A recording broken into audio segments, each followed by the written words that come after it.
Stuff. All right.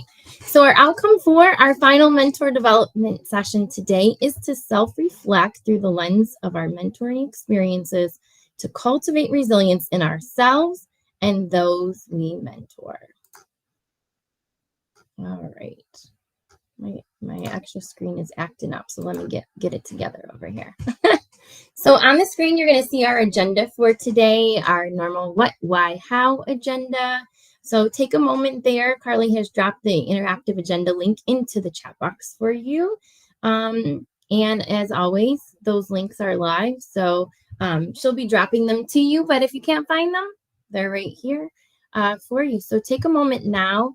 And I want you to set an intention for our time together today. So setting an intention, again, helps you to stay focused on what's most important to you and will help you get the most out of our hour that we're spending together. So go ahead and take a look. And if you have any questions, feel free to raise your hand or drop something in the chat.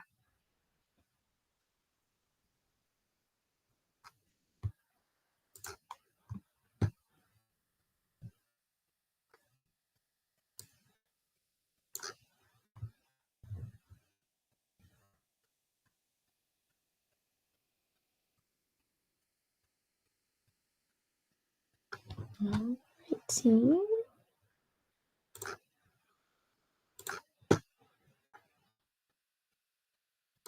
All right, so as always, our time together will first be spent on your development. And today, again, as I said, we're going to be doing some self-reflecting. So we'll start about thinking about things that went well in our mentoring and things that we might want to do differently, considering if this opportunity is available again to mentor into the next school year. And so last year, for those of you that were with me last year, we visited this concept of self-reflection. You remember that a little bit? A couple of you are new to our mentoring team this year. But last year we read this article, Transformation Begins with Reflection. How was your year? And this is by your favorite and mine, maybe your favorite, but definitely mine, Elena Aguilar. And so with this too, we focus on encouraging our new deans to engage in this meaningful reflection, right? Because it's that time of year, like, whoo, we got here. We're almost to the finish line. But we want to recognize those celebrations so that we can encourage and build up that resilience within them and within yourselves. And so then after we read this article, we kind of discussed the definition of self-reflection and came up with this. Self-reflection and leadership development is a process in which one carefully reviews their past performance with the intent of identifying successes, lessons learned, milestones achieved, and opportunities for improvement. So as you all have seen, this was included in your pre-work if you were not familiar with the article or if you just wanted to refresh and read it again. And so with that, we are going to take some time to reflect on our experiences this year as a mentor. So I want us to celebrate your highlights, reflect on your new learning, and discover ways that we can continue to improve this mentoring program. So there's a total of 5 questions, and I did give you the questions in the pre-work as well, just so you could think about those.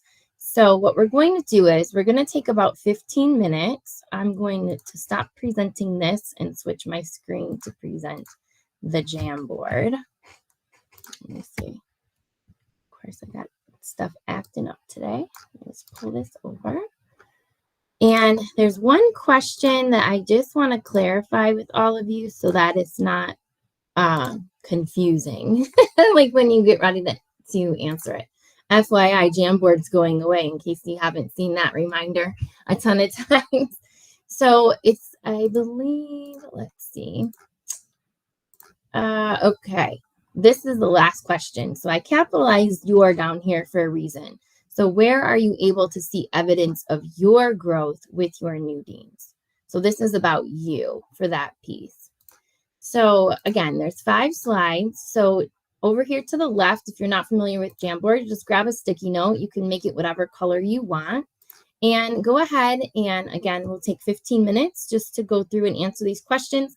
And then we'll go through slide by slide and see what's in common, what's different, and we'll call in some people to share out for us.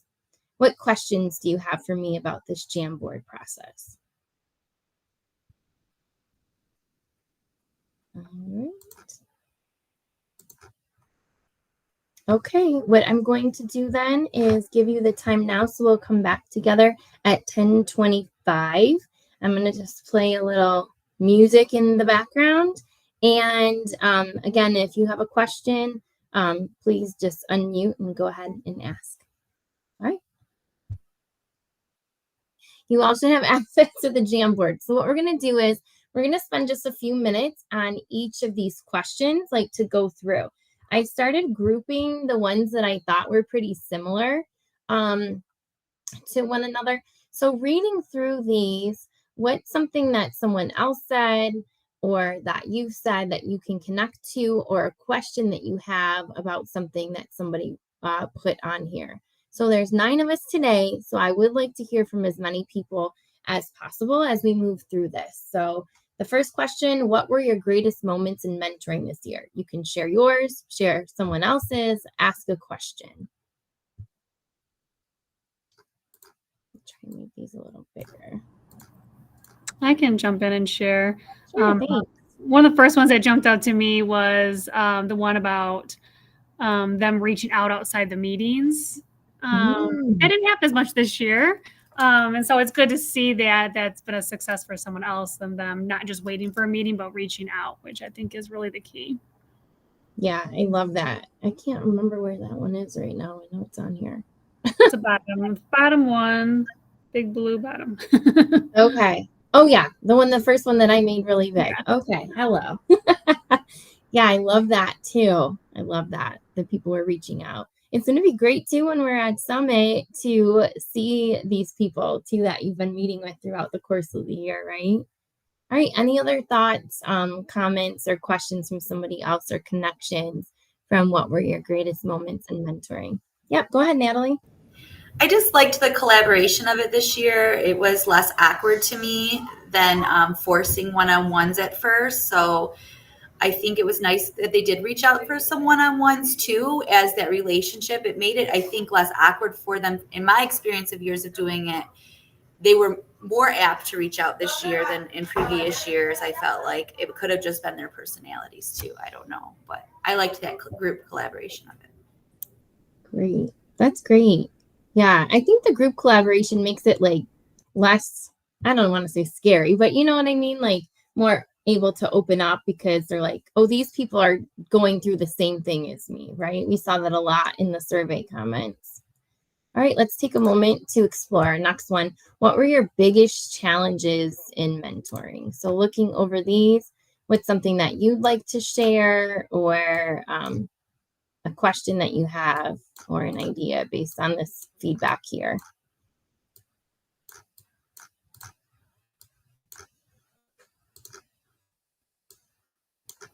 I think the 3 in the bottom right, one of those were mine, but it was very similar conversation.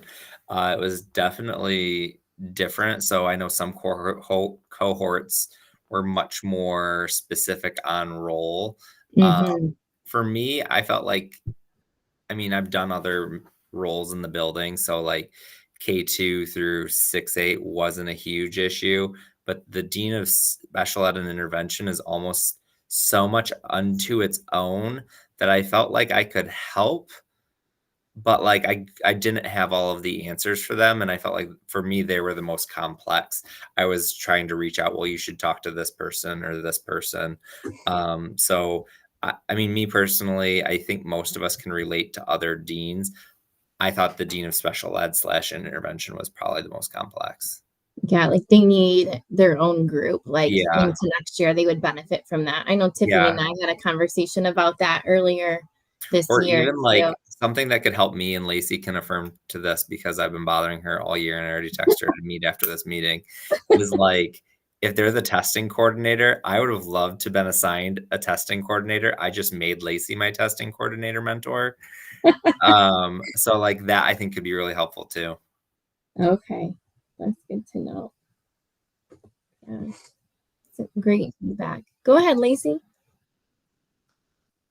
So I agree with Tyler, and I did try my best to help, but that did come up in my meetings as well, because I feel like as we got through the year, I mean, if you are the testing coordinator, that's your main like questions. And there were some people on my meet that weren't testing coordinators. So, I mean, yes, a couple of us would stay after, obviously, but I think the biggest challenge is kind of what everybody saw is just if they held different roles, or like some had more expertise than others. Some had been a dean like somewhere else and then came back. And so it's like some seem to be up here and then some were brand spanking new. So it's just kind of interesting, obviously, to try to find a common ground. They all collaborated really well, which was really nice. We just shared ideas, but I would still say it was the biggest challenge. Yeah. Just matching them up. I agree with them. Like, to add on, even like depending on the needs of high needs of a school that they were in and servicing. Like, I had one dean that was like almost in tears every time. Like, I don't even have any teachers. I'm subbing. I'm doing all this. You know, I don't have anyone certified. And then I had another dean that's like, oh, I only have one new teacher in my whole wing. So that kind of was challenging too. Yeah, that can be challenging. And we don't know, like, I mean, sometimes going in, we might know that, but then as the year changes, those things do change. So yeah, that's tough. The people that are having to be in classrooms and subbing as they're doing that, they might need just an extra little support from you all as you're guiding them through that too. And if you don't have the resources, if that's not been your experience, definitely reach out to the group or reach out to me for support. Yes, thank you for sharing. All right, let's take a look at the next one. How does the coaching of your teachers differ from the mentoring of your new deans? So taking a look at these, what's resonating with you, or what's a question you have on these?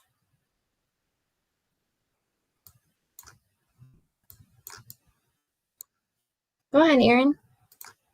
I think for me, like with teachers, I'm in the classroom, so I'm able to see them in action, versus with the mentoring groups, it's really just whatever they're willing to share and how they feel like they're doing from their perspective.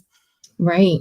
Yeah, everything is from their perspective, right? So if our teachers were to go around and share everything just from their perspective, but we really knew what was going on, we might think, is that what's really happening? And that's kind of the same thing here with the new deans. We have to take what they're telling us as face value. We don't really know because we're not in the building unless they're within our like DSQ cohort. We might have a little bit more insight. So yeah. Thank you, Aaron. What else? I saw that was a theme running through a couple of these.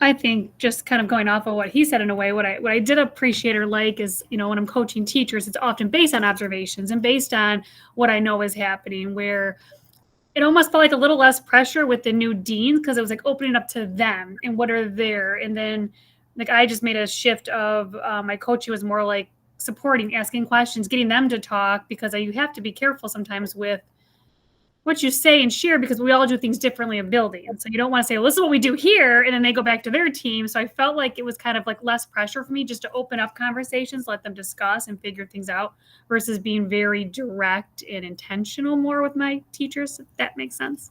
Yeah, that definitely makes sense. You have to get them to open up and share so that you can understand what's going on there, right? And be able to continue asking those questions. All right, we'll go on to the next one. So during our mentor development sessions, we covered emotional resiliency, listening, and exploring resistance, the big one. And so how did this appear in your mentoring sessions? It looks like it has come up. So I saw a lot of you making connections to the active listening.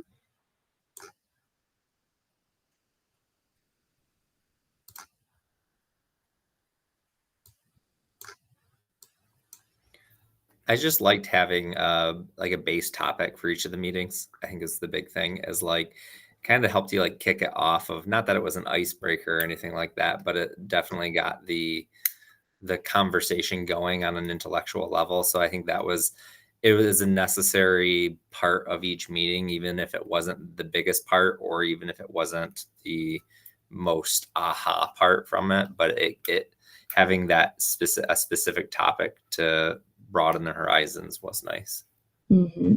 What topic do you feel like that you brought up that was really like, that really stood out? I mean, like the exploring resistance, I think is like, I think every dean, when no one gets into the dean, and this is what my conversations with them, I think we talked about this a lot, is no dean gets into being a teacher because they like having conflicts with adults. Right. And so like It's that so was true. that was a big thing for us. And I remember as myself as a new dean of, I was terrible with that stuff because it's icky, right? And like, right. And so I think that was just the general conversation of what do we do about that.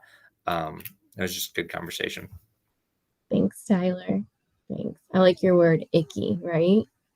Yeah, no one says, "Oh yeah, let me lead adults and they're going to be perfect." They're more challenging than kids, right? Kids will listen to adults for the most part. Yeah. Thank you. Any other thoughts on this about our sessions? I see like the active listening is popping up.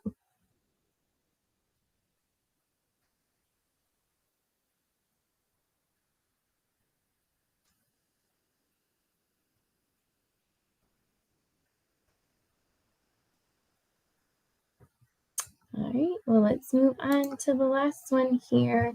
Where are you able to see evidence, a hidden sticky, of your growth with your new deans? All right, so looking at these, I saw some connections here with these three about asking questions instead of having all of the answers, because you all have had so many experiences. That's why you're in this dean mentor role that you're in. You've had the experiences, but asking, another one. Like, okay. So that asking question one was mine, Emily. Okay. Just by nature, I'm a problem solver. I want to give everyone the tools and what I've found out, because I don't want them going through the struggle that I went through. And what I just have learned over the years and feedback I've gotten is, but if you keep giving it to them, they don't know where to find it. And so they're asking. And so really was conscious this year about having those conversations and talking through. And even if they were looking for a resource, we started off with SLE and then went to Insight, whatever, right? All that. Instead of just being like, oh yeah, here it is, be like, okay, so let's think about where would you find it, and like talking them through so that they could figure out the next time they were looking for something, kind of the organizational process behind it, or like just talking through and modeling a lot of times conversations instead of just providing information. So that was hard for me. But I think that also, because I was trying to grow in it, working with the deans, I've also seen it trickle over into with my teachers, especially teacher leaders too. I love that, Nikki. Yeah, that's really great. Walking them through things and asking questions, right? Because we know where the things are. But yeah, I appreciate you sharing that growth. All right, who else would like to share? Just one more person. Maybe somebody we haven't heard from yet.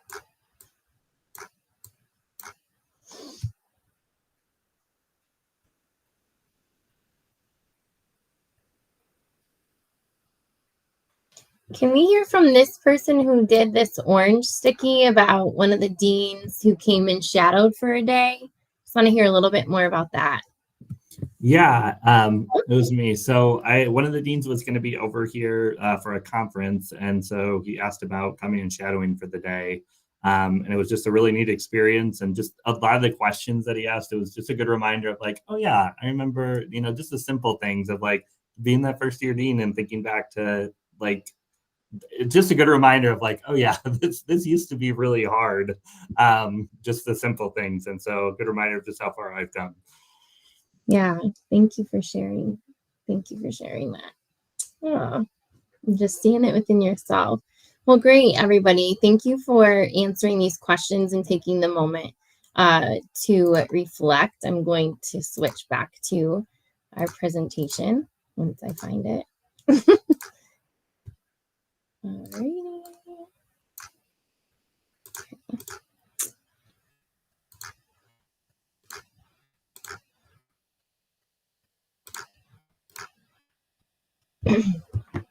All right, so this part of like this self-reflection is just really important because we're really seeing, okay, this was super challenging for me. And like Aaron said, as he had that first year dean come to his building and shadow him, like, oh yeah, I did get through this, right? And you're thinking back to, I made it through this. I made it through this experience. You can also make it through this experience. And I think it's important to remind them, remember when you had that challenge and you made it through and you're still here and you're in the role and you're killing it, or maybe you're not killing it, but you're a little bit better than you were the previous day, right? It's important to continue to encourage your mentees and encourage yourselves and one another in that, because that's what does build up our resiliency there. And so when we reflect back on the experience is when we finally can begin to make those changes. So it takes us from having that experience and thinking about it to understanding, what was that experience about? What did I learn from that experience? How did I grow? What did that teach me? And so we have this quote from John Dewey that says, we don't learn from experiences, we learn from reflecting on the experience. And that takes us to our collaboration time. And you only have one more meeting, and that is next week. And so we're going to get ready to prepare for that final meeting. And so let's go ahead and dive into your last presentation. So Carly's going to drop the link to the folder there. And go ahead. I want to make sure that everybody can open up their May presentation. Make sure we don't have anybody who does not have access. And as a reminder, you'll need to just work on a few particular areas, including the community check-in, academic season preparation, which really is just taking us to the end of the year, action steps, and then your launch, and then any other pieces. So you might want to start thinking about, hey, this is my last official meeting with these people. Is there a new dean that might need like a check-in with me? Again, this is like your time as well. So that's up to you on how you want to handle that, how you want to communicate. Do the new deans have your phone number? Do they text you? Do they email? Just to continue to have you as a resource, because we're just with them for this 1 year. So looking through that, does anyone have any questions? Can everybody access it? I would hope so by this time, but you know, once in a while I'm missing things. So. Okay. All right. So Carly is going to place you in breakout rooms for about like 12 minutes for you to go ahead and work on those. Welcome back. All right, I think we're all back. So welcome back. I enjoyed popping in with all of you. It sounds like evaluations is a topic, preparing for end of the year, some glints, some state testing type pieces. So all really good pieces. Are there any other questions, needs that any of you have that I can answer?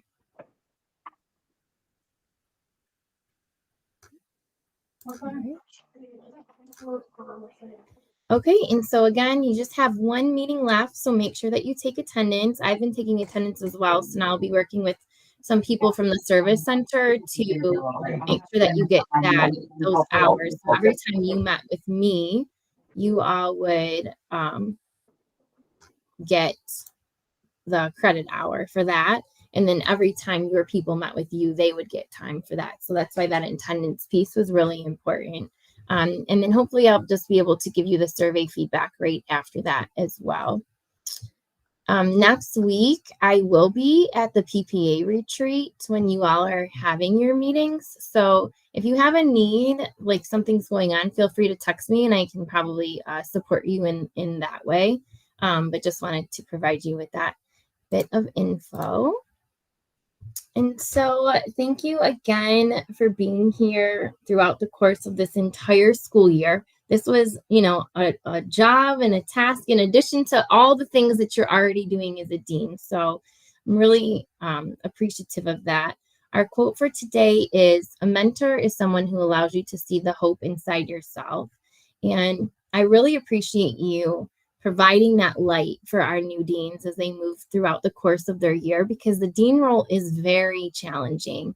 And I know that you all are living this on the daily and encouraging and helping to build that resilience within our deans. So thank you for continuing to instill the hope in them when things are hard.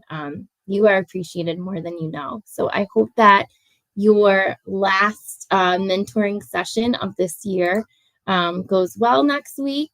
If you have not completed the survey that I have sent to you, please do that just so I can collect feedback and see if you'd like to join me for another round next year.